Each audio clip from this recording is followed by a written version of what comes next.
Hey guys, it's Mikexingchen.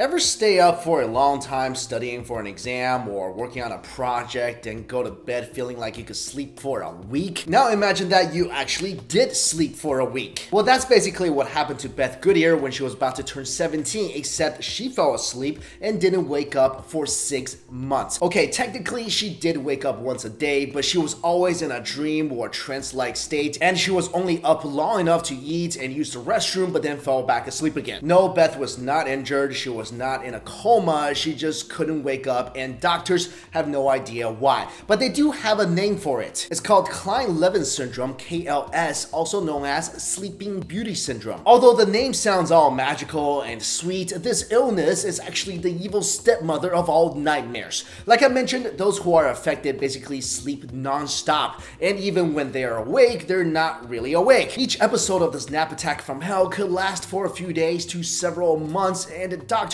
have no clue what's even triggering it, let alone know how to treat it. And if you're thinking, oh, what's so bad about that? You just get to sleep all day. Well, here's the thing. If you're affected, you have no idea when you're gonna fall asleep and have no idea when you're gonna wake up. This means that you can't take care of yourself. Someone has to be around to make sure there's food, there's water, and life is just passing you by. You can't go to school, you can't have a job, you might miss all those special times in life like prom, graduation, major holidays. In Beth's case, she has been asleep more than she has been awake, and when she wakes up, she has no idea what happened or any concept of time. Beth will usually only stay awake for a couple of weeks before this illness strikes and she's asleep again. According to neurologist Dr. Guy Leschziner, the difference between KLS and other sleep disorders is that those suffering from KLS will also show clear personality changes. They feel as if they are in a dreamlike state, very separate from the world around them. It has a massive impact on their lives. When they wake up and realize what they've missed,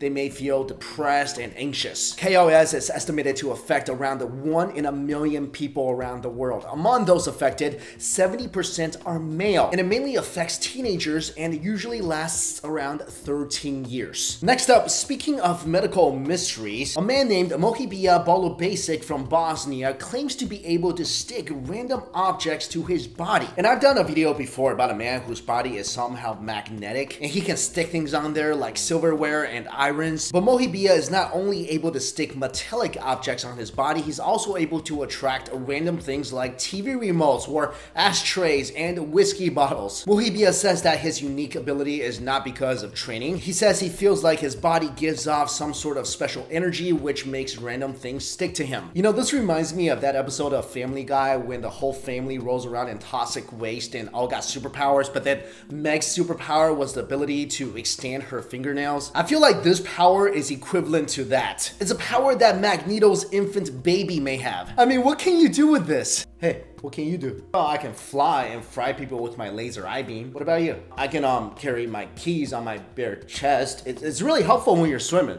And finally, in a recent interview, China's first astronaut may have finally solved the mystery of why no intelligent alien beings have revealed themselves to us yet. Astronaut Yang Li Wei was aboard the Shenzhen 5 spaceship during a 21-hour mission in 2003 and said that he heard a creepy, mysterious knock on a spaceship that occurred time to time. He said the knock neither came from the outside nor the inside of the spaceship, but sounded like someone is knocking the body of the spaceship just as knocking an iron bucket with a hammer. The sound made Li Wei very nervous, but he couldn't really figure out where the knocks were coming from. Other astronauts have heard similar knocking sounds, and to this day, no one knows what they could have been. So yeah, my theory is apparently the aliens came, they knocked, no one answered, so they left and probably thought we were all super rude. They're probably talking to each other like, so yeah, we traveled 1 trillion miles to this planet called Earth. We stopped at the gate and saw some random dude just floating inside. We knocked to be polite and no one opened the door. That was so rude because we see the guy in there. So we decided to leave and not give these guys our super awesome space travel technology. To summarize, in this video, we covered the Sleeping Beauty syndrome, the worst superpower in the world, and the aliens came but we did not open the door. Guys, let me know your thoughts on any one of these topics. Let me know what you think the mysterious knocking sounds were. Also, if you like this video, I would really appreciate it if you hit that like button. Thank you all so much for watching. See you.